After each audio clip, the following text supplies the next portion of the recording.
Olá, me chamo Pedro, sou estudante do primeiro ano de Educação Física aqui na Unesp e hoje vim introduzir um pouco do nosso trabalho, que é a região cervical, região do pescoço. Vou falar um pouco sobre a importância e das divisões que tem aqui dentro. Antes, eu queria esclarecer que não vou ser específico na hora de citar os músculos, porque senão eu vou tomar tempo dos meus outros colegas e vai ficar repetitivo. Então eu vou tentar dar alguns conceitos para que quando vocês ouçam os meus outros colegas, vocês vão entender o que eles estão querendo dizer com as divisões musculares. Vou começar falando um pouco sobre os músculos superficiais, que são basicamente o que dá a estrutura, a estética do nosso pescoço, já que eles estão mais próximos da nossa pele, então eles são bem visíveis. Ele vai desde da ajuda da respiração, tanto na mobilidade, tanto na expressão facial, porque muitas vezes quando a gente toma um susto ou está com dor, a gente meio que contrai um pouco o plástima, enfim, é bem interessante. Bom, a função deles. Agora eu vou falar um pouco sobre os músculos supraioides e a importância que esses músculos têm, tanto na nossa fala, respiração, o ato de deglutição, que é o ato de engolir, mastigação e por aí vai. É um músculo localizado acima do nosso osso ióide, então tem muitas funções super interessantes e vitais. Agora vamos conseguir enxergar de uma melhor forma como as coisas se conectam no final das contas, né? E como alguns músculos vão ter as mesmas funções ou pelo menos são muito parecidos com outros, né? Eu acabei de falar sobre o supraioide, onde fica localizado acima do osso ióide. Agora eu vou falar sobre o infraioide, fica localizado abaixo do osso. Ele tem a função de estabilizar o osso e fazendo com que os músculos supraioides funcionem, né? Façam as suas realizações de uma maneira satisfatória. Claro, não é a única função desses músculos infraioides, né? Ele tem a função de abaixar o osso ióide junto com a laringe também, ajudando na respiração, no ato de engolir, né? Na fala, enfim. Vocês perceberam que tem muita ligação com o que eu falei no falando sobre os músculos pré-vertebrais, eles estão localizados na parte anterior do nosso pescoço. É um agrupamento muscular bem profundo, ligado diretamente com as nossas vértebras e com isso protegendo boa parte da nossa medula, né, da nossa região cervical ali.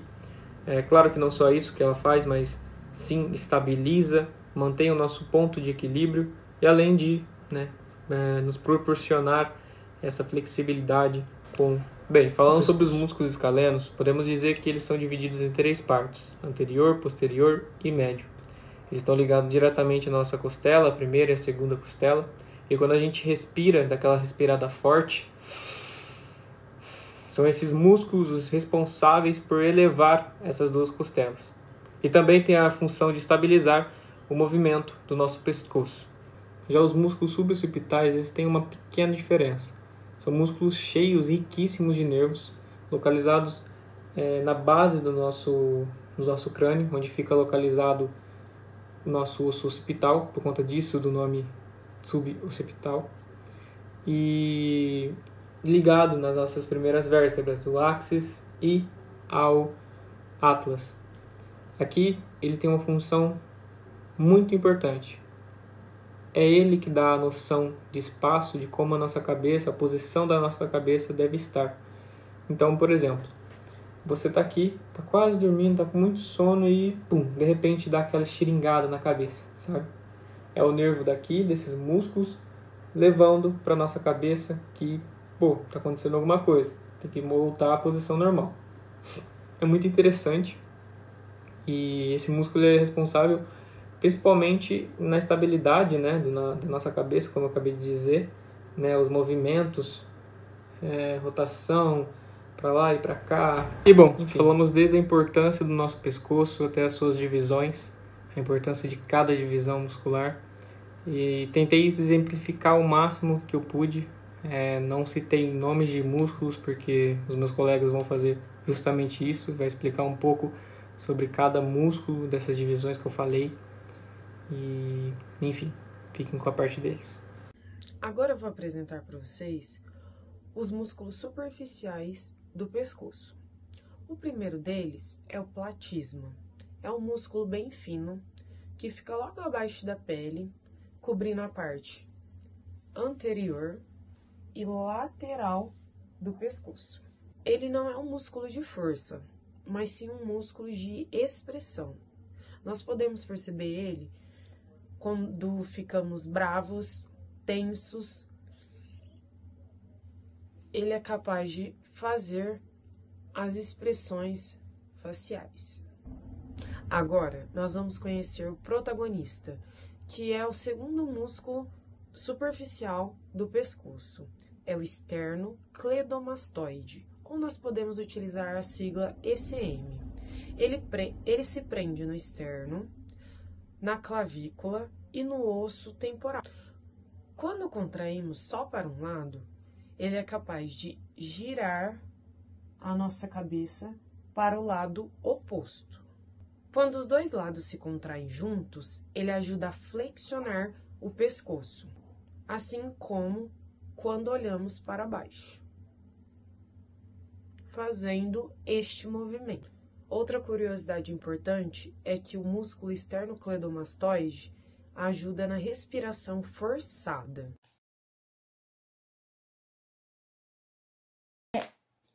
O gileóide também tem inervações, que é o ramo gileóide do nervo facial, apenas uma inervação, tá? E ele segue um trajeto oblíquo também, assim como o digástrico, né? Tanto no ventre posterior como anterior. E é pra frente e pra baixo também, tá?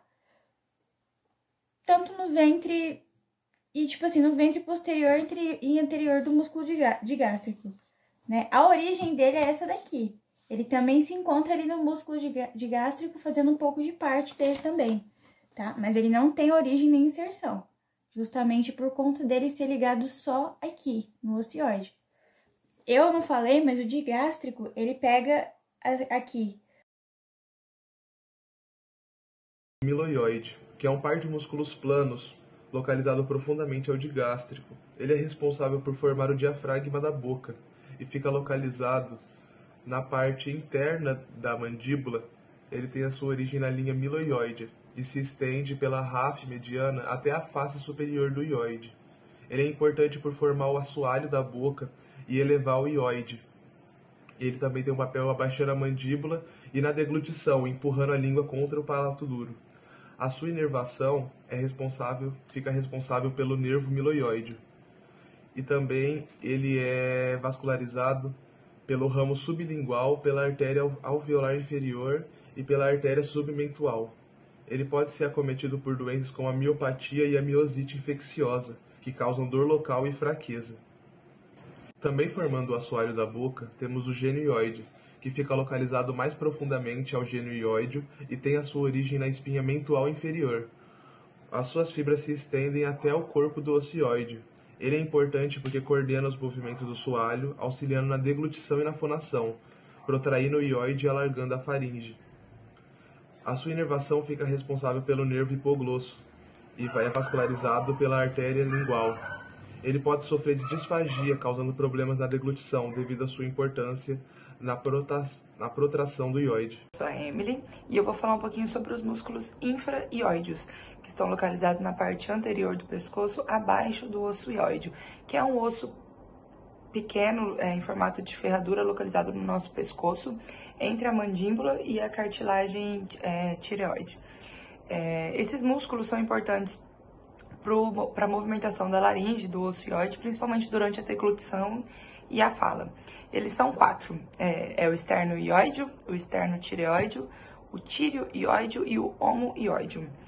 Esses músculos têm a principal função de abaixar o osso ióide e a laringe durante a deglutição e a fala e estabilizar essas estruturas.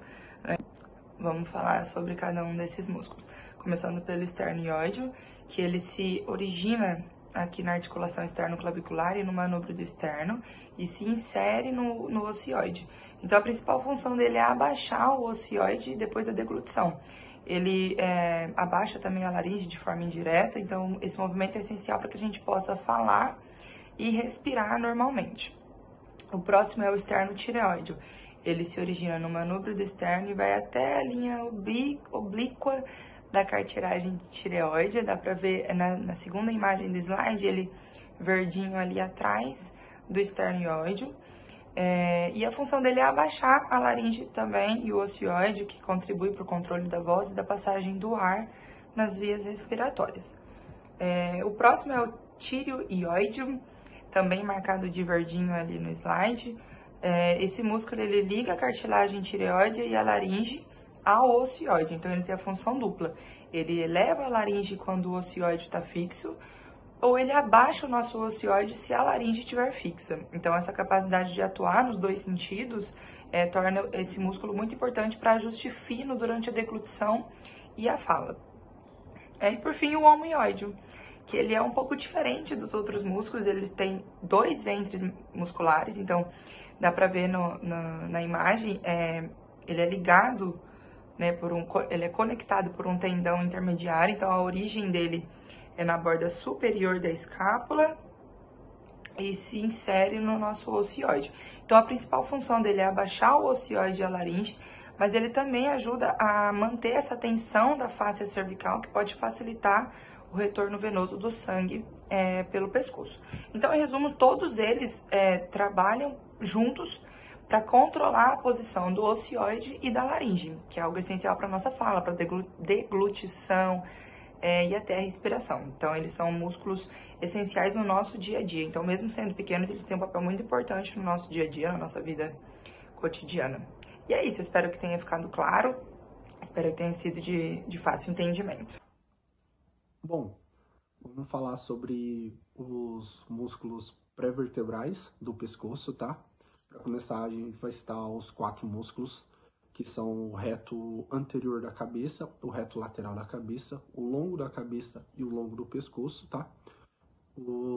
Esses músculos eles estão localizados profundamente na fáscia cervical profunda e anteriores à coluna cervical. Eles são encontrados no espaço pré-vertebral, ou seja, esses músculos eles tendem estão localizados numa visão anterior, uma vista anterior, porém eles são numa região profunda, diretamente não daria para ver eles aqui, tá? Eles estão numa região mais profunda do pescoço. Bom, sobre as funções, eles têm principalmente a de flexão do pescoço, tá? Os músculos pré-vertebrais, em conjunto com outros músculos, eles fazem um movimento de flexão do pescoço e estabilização da coluna cervical, a estabilizar a coluna e o crânio, tá? E também auxiliam no movimento de rotação do pescoço. Lembrando que eles só auxiliam, tá? Não são eles diretamente que agem nesse movimento. Algumas doenças que atingem esses músculos são contraturas musculares, espasmos musculares, né? E normalmente lesões na parte da cervical. Essas lesões na parte cervical, elas também atingem diretamente a esses músculos. Para falar sobre alguns exercícios de fortalecimento desses músculos, a gente vai falar, então, diretamente sobre o movimento ao qual esses músculos auxiliam. Então, qual é o movimento principal dele? É o movimento de flexão do pescoço. Então, para fazer o exercício, a gente pode fazer algumas séries com algumas repetições de flexão do pescoço, onde a gente flexiona e volta. Flexionar como se fosse encostar o queixo ao peito, tá? Flexiona e volta. E aí a gente pode adicionar uma pressão, tá? A gente colocar a mão na testa, executar o movimento e segurar por alguns segundos, fazendo uma leve pressão para trás, puxando sua mão para trás enquanto flexiona seu pescoço, tá? Desta maneira. Um segundo exercício também é você fazer o movimento lateral, mas a gente não vai fazer ele na visão lateralmente, tá? A gente vai fazer ele lateral, inclinando só que o queixo um pouco para baixo. Então vai ser esse movimento aqui. Mesma coisa, você pode fazer um movimento indo e voltando, e depois você pode fazer esse movimento, só que aplicando um pouco de pressão na cabeça. Então você faz sempre a pressão no contrário ao movimento que você está aplicando. E segura por alguns segundos. Obviamente você vai fazer isso para os dois lados. No final a gente também tem um movimento de total extensão e flexão. Total extensão e flexão, para auxiliar do fortalecimento desses músculos, tá bom? Oi, eu sou o Pedro Salomão e eu vou falar sobre os músculos escalenos. Bom, os músculos escalenos são 3, são músculos escaleno posterior, escaleno anterior e escaleno médio. Eles são músculos que ficam muito profundos ao pescoço, na região profunda. Fica entre o músculo esternocleidomastoide, que é esse músculo aqui, e o músculo esplênio da cabeça, que é mais profundo ainda que os músculos escalenos. Bom, vou começar pelo escaleno anterior. O escaleno anterior, ele se origina na cervical 3 até a cervical 6, e a inserção dele fica na primeira costela, que vai ajudar na inspiração involuntária e também na rotação do pescoço. E já o escaleno médio, ele fica na C2 a C7 e se insere na primeira costela também. Ele vai ajudar na inclinação do pescoço. Movimento lateral, onde o escaleno posterior ao movimento vai auxiliar esse movimento. E também na flexão, quando a cabeça e o tronco diminuído o ângulo entre esses dois, é o músculo escaleno médio que está ajudando. Já o escaleno posterior é um músculo um pouquinho mais fraco, ele é um pouquinho menor, um pouquinho mais fraco. Ele se origina na C4 a C6 e a inserção dele fica na segunda costela, diferente dos outros dois. Então, ele acaba ajudando na inspiração voluntária, aquela inspiração que puxa e estende bem a sua costela, bem sua caixa torácica. Esse músculo aqui, posterior, ele vai auxiliar nessa expansão, vai ajudar. E também nos outros movimentos, que o músculo anterior e o médio fazem, só que ele vai ajudar um pouquinho mesmo, porque é um músculo menos potente. Agora eu vou falar sobre os músculos complementares do pescoço, com foco em 2 músculos importantes: o trapézio, porção superior, e o levantador da escápula.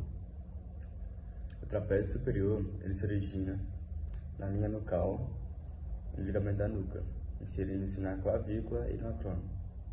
Sua principal ação no contexto cervical é elevar e estender o pescoço. Esse músculo está muito relacionado a problemas posturais, quando a pessoa mantém os ombros elevados ou a cabeça projetada para frente por muito tempo, normalmente por uso de tecnologias como computador, notebook ou celulares ou algo do tipo. Acabamos tendo uma sobrecarga muscular. Também é comum desenvolver a tensão muscular nessa região, por esforço repetitivo. No levantador da escápula, já temos o músculo que se origina na vértebra de C1 até a C4. Ele se insere na borda medial da escápula e atua elevando a escápula e contraindo para a inclinação lateral da coluna cervical. As principais disfunções associadas a esse músculo são síndrome do levantador da escápula, rigidez no pescoço, temos síndrome da escápula de estalo, vamos ter também a dor miofascial, que vai dar gatilho que irradia para o ombro e região cervical. Que vai ser a dor cervical e dor escapular já no caso. Esse músculo, apesar de não ser os mais profundos, nem mais profundamente mais ligado aos movimentos da cabeça, eles são fundamentais para a estabilização, postura e movimento do pescoço e ombros.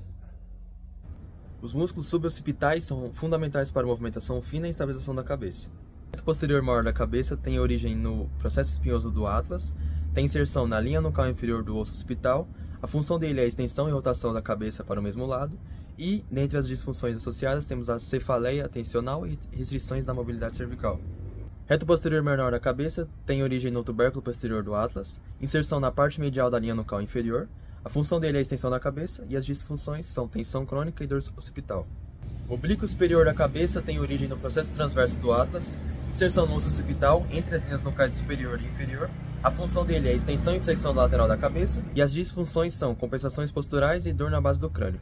E por fim, o oblíquo inferior da cabeça tem origem no processo espinhoso do áxis, inserção no processo transverso do atlas, a função dele é a rotação da cabeça para o mesmo lado, as disfunções são alterações proprioceptivas e dor referida.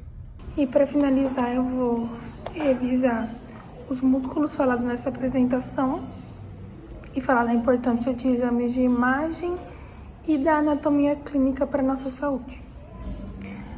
Os músculos que a gente viu foram os do pescoço e divididos em categorias. A gente viu os superficiais, que incluem o platisma e o esternocleidomastoide, que são responsáveis pelas movimentações superficiais do pescoço, expressão faciais, rotação de cabeça. Os músculos supraioides, que ficam acima do ióide e auxiliam na deglutação e nos movimentos da mandíbula. Neles estão o digástrico, estiloioide, miloioide e genioide. Vimos também os músculos infraioides, que estão abaixo do osso ióide, que estão abaixo do ióide e da laringe, e eles ajudam principalmente na deglutição. E neles estão o esternoioide, esternotireoide, tireoide e o homeoide. Vimos também os músculos pré-vertebrais, que são os músculos profundos situados anterior à coluna cervical, e eles são responsáveis por flexão e estabilização da cabeça e do pescoço, como no longo da cabeça, ao longo do pescoço e os músculos retos. Vimos os músculos escalenos, que eles estão nas laterais do pescoço e ajudam na respiração e na inclinação lateral do pescoço. E neles a gente tem o escaleno anterior, médio e o posterior. Os músculos suboccipitais, que são pequenos músculos na base do crânio que controlam os movimentos mais finos da cabeça. E nele estão os músculos retos e oblíquos da cabeça. E por último, a gente viu os músculos complementares, que são o trapézio e o levantador da escápula, que ele auxilia nos movimentos tanto do pescoço quanto da escápula. Uma aplicação que a gente vê na anatomia muscular que eles são associados a condições comuns que a gente tem, que muitas pessoas têm, como torcicolo, dor miofascial, cefaleias, cervicogênitas, disfasia, síndrome do desfiladeiro torácico. E reconhecer o músculo envolvido vai ajudar no tratamento correto. E a importância do exame físico dele é que a gente fazendo um exame como ultrassom, ressonância magnética, ajuda a identificar o problema que a gente vai ter nesse músculo.